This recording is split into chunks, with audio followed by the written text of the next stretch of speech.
কোয়াং মারা গেলে হানের তো মাথা নষ্ট হয়ে যায়। গুলি লাগার পরও কোয়াং তো সুস্থ ছিল, তাহলে হঠাৎ করে সে কেন মারা গেল এটা একটু সামনেই জানতে পারবো। এর সাথে সাথে কিলারের এই খুনটাও নিশ্চিত হয়েছে। তো এরপরে হান মিডিয়ার কাছ থেকে ওই পাজেলটা নেয় আর জানতে পারে কিলার কুরিয়ার সার্ভিসের মাধ্যমে এই পাজেলটা পাঠিয়েছে। এটা শুনে তারা সেখান থেকে চলে আসে। তারপর হান আর ইনা একটা বারে বসে এই কেসের সম্পর্কে ডিসকাস করছে। তুমি কি জানো, যেদিন ইয়ংশুর খুন হয়েছে তারপর দিন ক্যাপ্টেনের লোকেশন কোথায় ছিল? সে ওয়ান সিটি বিল্ডিংয়ে ছিল। একটু ভেবে দেখো, ক্রাইম স্পট থেকে সে ওই রুমালটা সরিয়েছে, ঠিক এর পর দিন সে ওয়ান সিটি বিল্ডিংয়ে কী করতে গিয়েছিল? হতে পারে সে রুমালটা কিলারকে দিতে সেখানে গিয়েছিল। ইনা বলে, আমরা একটা ঘূর্ণন চক্রে পড়ে গিয়েছি। আবার আমরা ওয়ান সিটি বিল্ডিংয়ে ফিরে এসেছি, যেখানে লিকে খুন করা হয়েছে। এরপর ইনা ওই ক্রাইম স্পটে যায় যেখানে ক্যাপ্টেনের মৃত্যু হয়েছে, আর ইমাজিন করতে থাকে যে ঘটনাটা কিভাবে ঘটেছে। কিলার জানতো কোয়াং একজন শিকারী। তারা যখন পাখি শিকার করে ছবি তুলছিল তখন কিলার তাদেরকে মার্ডার করার প্রস্তুতি নিচ্ছিল। ঠিক সেই সময় সেখানে ক্যাপ্টেন এসে তাদেরকে বাঁচানোর চেষ্টা করে, কিন্তু ভুল বোঝার কারণে ক্যাপ্টেন গুলিবিদ্ধ হয়ে সেখানে মারা যায়, যেটা কিলার আশা করেনি। তারপর কিলার কোয়াংকে শ্যুট করে, কিন্তু সে মারা যায়নি। মুমূর্ষ অবস্থায় তাকে হাসপাতালে নিয়ে যাওয়া হয়েছে। কিলার নিশ্চয়ই চায়নি যে ক্যাপ্টেন মারা যাক, কারণ কিলারের সাথে ক্যাপ্টেনের একটা সম্পর্ক আছে। কিন্তু তাদের মধ্যে কী সম্পর্ক আছে? ইয়াং জানতে চায় কোয়াংয়ের অ্যাটপসি রিপোর্ট এসেছে। সান বলে, অ্যাটপসি রিপোর্ট এসেছে প্রথমে সে গুলিবিদ্ধ হয়েছে, তারপর বিষের ইঞ্জেকশন দিয়ে তাকে মারা হয়েছে। তো কোয়াংকে বিষের ইঞ্জেকশন কখন দেয়া হলো? আসলে কিলার ডাক্তারের ছদ্মবেশ ধারণ করে আইসিইউতে যায়, তারপর কোয়াংকে বিষের ইঞ্জেকশন পুশ করে তাকে মেরে ফেলে, যেটা হান বুঝতেই পারেনি। তাই হঠাৎ কোয়াং মারা যায়। এরপরে ইনা ডক্টর হোয়াংয়ের সাথে দেখা করতে যায়। তো রিসিপশনিস্টের জানায় সে চেম্বারে নেই। তাই ইনা তার চেম্বারে যায়। একটু খেয়াল করে দেখে সেখানে একটা পেন্টিং আছে, আর পেন্টিংটা দেখে বুঝতে পারে এটা ডক্টর হোয়াং এঁকেছে, কারণ তার নামের প্রথম অক্ষর এইচ সেখানে ছিল। এটা দেখে ইনা ডেস্ক থেকে তার ঘরের চাবি নেয়। এর মধ্যে আমরা দেখতে পাই হান ডক্টর শিউজি আর ডক্টর হোয়াংকে সন্দেহের তালিকায় রেখেছে, কারণ ইনা বলেছিল যারা আমাকে জেল থেকে মুক্ত করতে জেজু আইল্যান্ডে গিয়েছিল তাদের মধ্যে কেউ না কেউ কিলার হবে। কিছুক্ষণ পরে টেলিফোন বাজে। হান ফোন রিসিভ করে। তারপর একটা লোক বলে, আমি পাজিলের ব্যাপারে কথা বলতে চাচ্ছি। তখন আমরা দেখতে পাই ডক্টর হোয়াং হানকে কল করেছে। সত্যি কি কিলার খুন করে পাজেল রেখে যাচ্ছে? তো হানের ভয়েসটা চেনা চেনা লাগছে, কিন্তু সে বুঝতে পারছে না ভয়েসটা কার। তারপরে ডক্টর হোয়াং ফোন রেখে দেয়। সাথে সাথে হান কল ট্রেস করে তার টিম নিয়ে সেখানে পৌঁছে যায় যেখান থেকে ডক্টর হোয়াং তাকে ফোন করেছিল। তো আশেপাশে কোনো সিসিটিভি ছিল না। ঠিক তখন হান একটা গাড়ির ড্যাশ ক্যাম দেখতে পায়। ফুটেজ চেক করে দেখে ডক্টর হোয়াং তাকে ফোন করেছে। এদিকেই না ডক্টর হোয়াংয়ের ঘরে ঢুকে। চারদিকে ঘুটঘুটে অন্ধকার।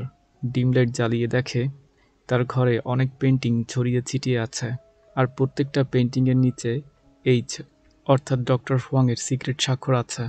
তারপরে ইনা একটা পাজেলের টুকরা বের করে দেখে সেখানেও ডক্টর হোয়াংয়ের সিক্রেট স্বাক্ষর আছে।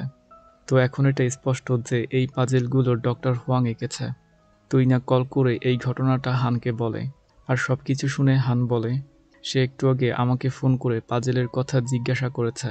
তাহলে সে কি সিরিয়াল কিলার, নাকি সে পেন্টিং বানিয়ে দিয়ে কিলারকে সাহায্য করেছে? হান যখন জানতে পারে ইনা এখন ডক্টর হোয়াংয়ের ঘরে আছে, তখন হান বলে, তুমি একা কেন সেখানে গিয়েছ? সে তো তোমার কোনো ক্ষতিও করতে পারে। আমার মনে হচ্ছে না সে কিলার, তাই সে আমার কোনো ক্ষতি করবে না। তারপর ইনা যখন চলে আসছিল তখন তার নজর শিউজির ঘরের দিকে পড়ে, আর দেখতে পায় তার ঘরের দরজা খোলা আছে। তাই ইনা ঘরের ভিতরে ঢোকে। ঘরের ভিতরে ঢুকে ইনা অবাক হয়ে যায়। ঘরটা খুবই সরু ছিল। তার ঘরে অদ্ভুত অদ্ভুত অনেক ধরনের পুতুল ছিল, যেখানে পাজেলের টুকরাও ছিল। এটা কোনো স্বাভাবিক মানুষের ঘর হতে পারে না। যা দেখেই না স্পষ্ট বুঝে যায় শিউজি হচ্ছে প্রকৃত সিরিয়াল কিলার।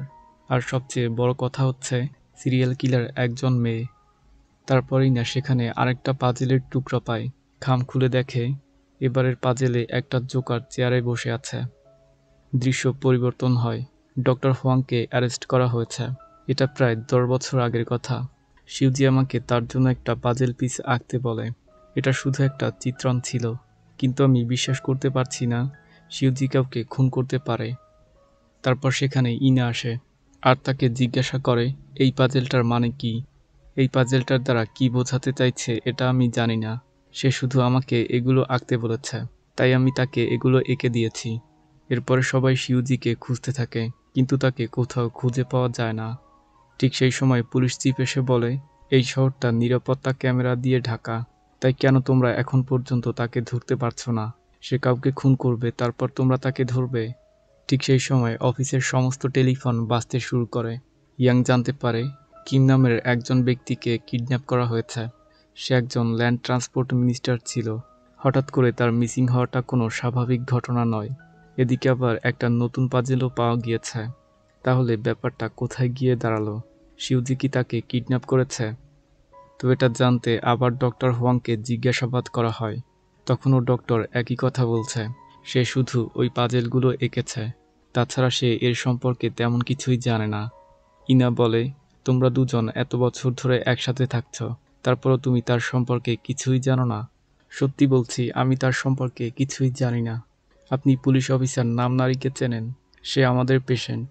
কলেজ লাইফে তারা দুজন ইয়ারমেট ছিল। হতে পারে নামনারি তার সম্পর্কে কোনো কিছু জানে। তারপরই না নামনারির সাথে দেখা করে। আমি তোমাকে শিউজির সম্পর্কে কিছু প্রশ্ন জিজ্ঞাসা করব। সে কী ধরনের মানুষ ছিল, বা তার সাথে কোনো খারাপ কিছু ঘটেছে? আমরা এক ক্লাসে পড়তাম, তার জন্য আমি তাকে চিনি। তার কোনো বন্ধু ছিল না, সে একাকিত্ব পছন্দ করত। একদিন স্কুলের পক্ষ থেকে আমাদেরকে একটা বিনোদন পার্কে নিয়ে যাওয়া হয়। ট্রিপে সবাই চলে গেলেও আমি আর শিউজি যাইনি।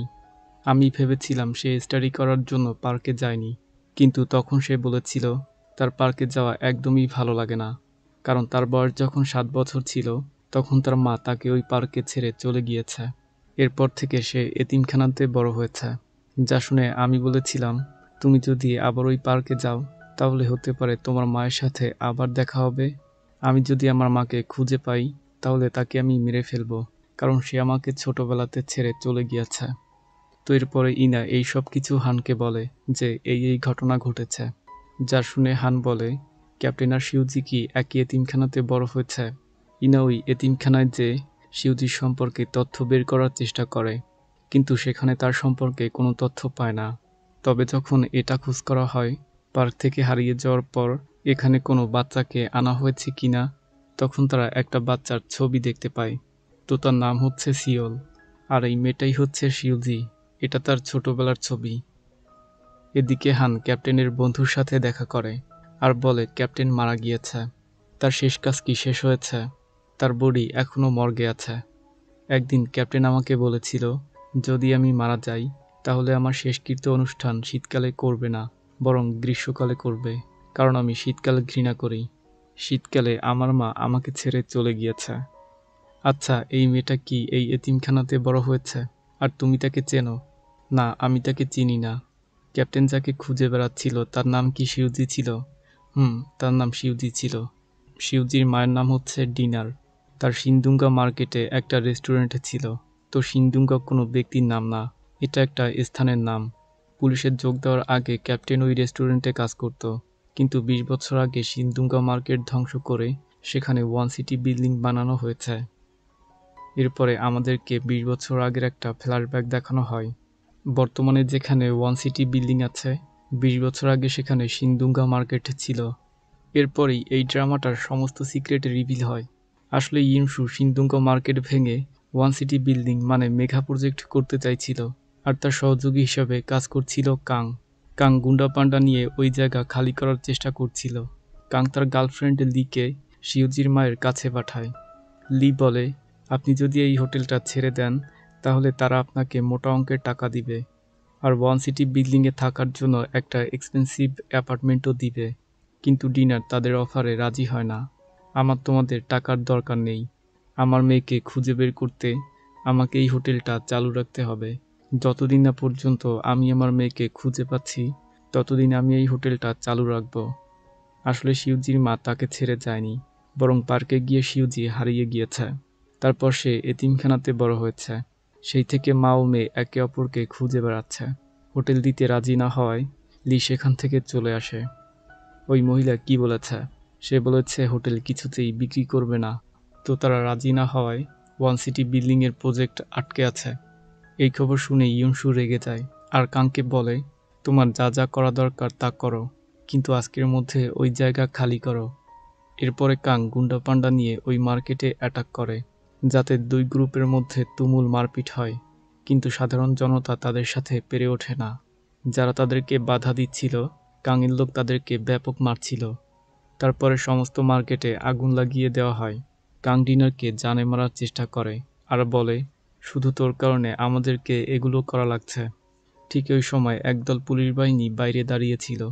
তারা ওই নিরীহ মানুষদেরকে কোনো সাহায্য করছিল না। তারা উল্টোরও কাংদের লোককে পাহারা দিচ্ছিল। মারামারির এক পর্যায়ে বড় একটা আগুনে পুড়ে যাওয়া কাঠের অংশ কাং ও ডিনার গায়ের উপর পড়ে। কাং ওই কাঠের নিচ থেকে বের হতে পারে, কিন্তু ডিনার বের হতে পারে না। তাই সে আগুনে পুড়ে সেখানেই মারা যায়। এরপরে সমস্ত মার্কেট আগুনে পুড়ে শেষ হয়ে যায়। তো এই গল্পের মূল হোতা হচ্ছে ইয়ুনসু। তার সাথে এই কাজে চলজিনও জড়িত ছিল। চলজিনের অর্ডারে পুলিশ ওই নিরীহ মানুষদেরকে সাহায্য করেনি। তখন সে পুলিশ অফিসার ছিল। এই কাজে খুশি হয়ে ইয়ুনসু তাকে একটা ইয়ট গিফট করেছিল, আর কিলার সেই ইয়টেই তাকে খুন করেছে।